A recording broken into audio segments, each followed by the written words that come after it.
Everyone, welcome to Vetri classes. तो आज के वीडियो में हम डिस्कस करेंगे आपका शिक्षण अभिरुचि यानी टीचिंग एप्टीट्यूड का सेक्शन जो आपका लेक्चरर स्क्रीनिंग एग्जाम में आता है। ठीक है, तो आपका जो प्रवक्ता संवर्ग में जो आपका स्क्रीनिंग एग्जाम है उसमें 40 नंबर की आपसे शिक्षण अभिरुचि पूछा जाता है। तो वैसे आपका विषय क्या है, शिक्षण अभिरुचि और सामान्य अध्ययन। तो इसमें कुछ आपके जीके के क्वेश्चन, रीजनिंग के क्वेश्चंस भी होते हैं, उत्तराखंड से भी क्वेश्चंस आते हैं। 40 मार्क्स के क्वेश्चन आपसे किसके पूछे जाते हैं, शिक्षण अभिरुचि या टीचिंग एप्टीट्यूड से पूछे जाते हैं। तो डिस्कस करते हैं टीचिंग एप्टीट्यूड का सिलेबस।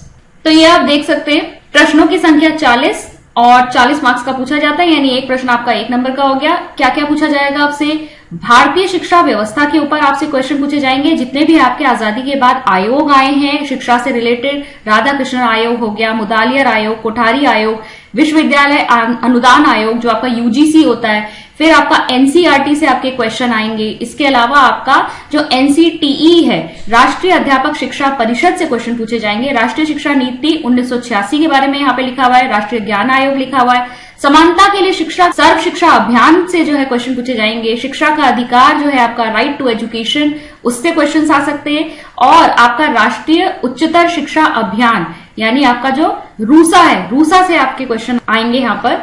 और ई गवर्नेंस भी आपका सिलेबस में दिया हुआ है। तो ई गवर्नेंस मतलब जो इलेक्ट्रॉनिक गवर्नेंस हमारा शिक्षा के क्षेत्र में है, उससे यहाँ पर क्वेश्चन पूछे जाएंगे। फिर बात करते हैं शिक्षण दक्षता एवं संप्रेषण की। तो यहाँ पर आपके कम्युनिकेशन से रिलेटेड क्वेश्चंस पूछे जाएंगे और आपके टीचिंग स्किल्स के ऊपर आपसे क्वेश्चन पूछे जाएंगे। तो यहाँ पर टीचिंग स्किल्स आपके आ गए, शिक्षण कौशल, शिक्षण विद्या, टीचिंग मेथड्स क्या होती हैं, स्ट्रेटेजीज क्या होती हैं, और परंपरागत एवं आधुनिक शिक्षण सहायक सामग्री जो टीएलएम होता है आपका, टीचिंग लर्निंग मटेरियल यानी जो टीचिंग एड्स आप यूज करते हैं अपनी टीचिंग में, उसके ऊपर क्वेश्चन आएंगे।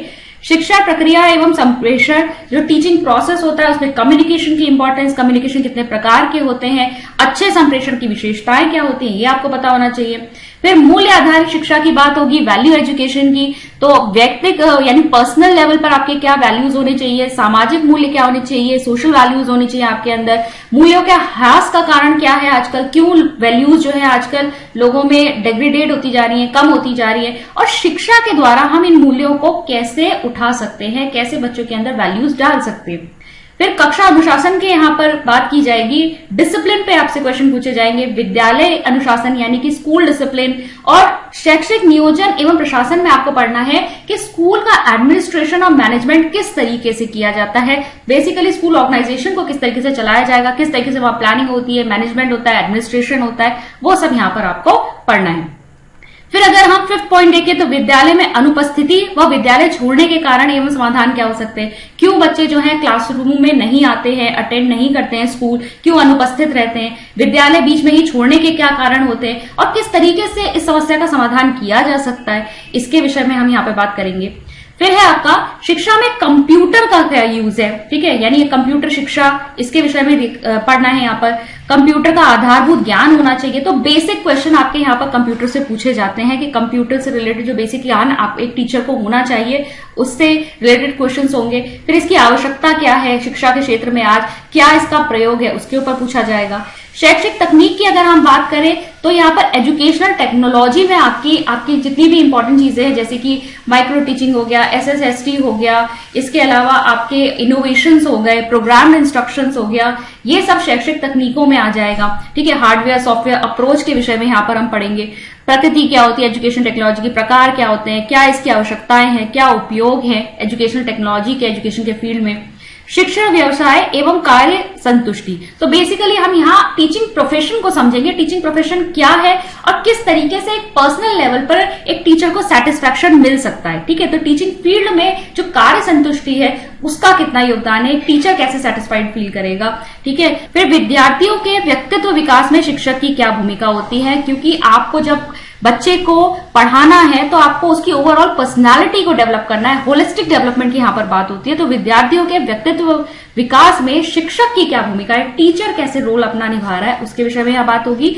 और शैक्षिक मूल्यांकन की अगर हम बात करें, last but not the least, evaluation, measurement, किस तरीके से जो भी आपने बच्चे को सिखाया है उसको इवैल्यूएट कैसे किया जाता है, कितना बच्चा सीख पाया, उसको हम कैसे असेस करेंगे। तो यहाँ मेजरमेंट, असेसमेंट, इवैल्यूएशन, ये सारी चीजें पढ़ी जाती है। इसमें आप स्कूल बेस्ड असेसमेंट के विषय में पढ़ेंगे, किस तरह के क्वेश्चंस पूछे जाते हैं बच्चों से, हम किस तरीके की स्ट्रैटेजीज अपना सकते हैं, फॉर्मेटिव असेसमेंट, समेटिव असेसमेंट, ठीक है। CCE क्या है, कॉन्टिन्यूअस कॉम्प्रिहेंसिव इवैल्यूएशन, सतत एवं व्यापक मूल्यांकन के विषय में यहाँ पर बात होगी। तो इस तरह के क्वेश्चंस यहाँ पर पूछे जाएंगे आपके मूल्यांकन वाले टॉपिक से।